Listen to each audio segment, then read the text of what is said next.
I love to ski, but not always everything looks nice and easy.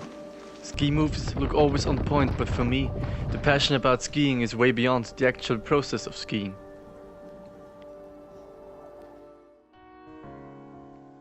It's about the first sunbeams of a cold winter day when you wake up. It's the first cup of coffee in the morning that makes you feel ready for the day. It's packing up your gear and heading to the mountains and catch your first ski lift up to the summit.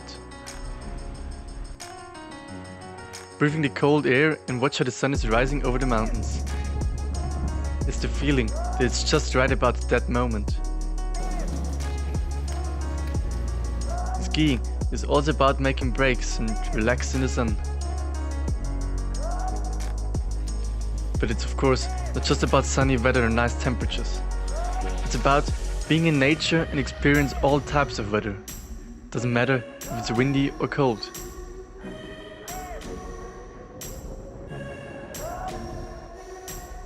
And skiing, of course, is all about family and friends and to spend time together. But in the end, it's all just skiing.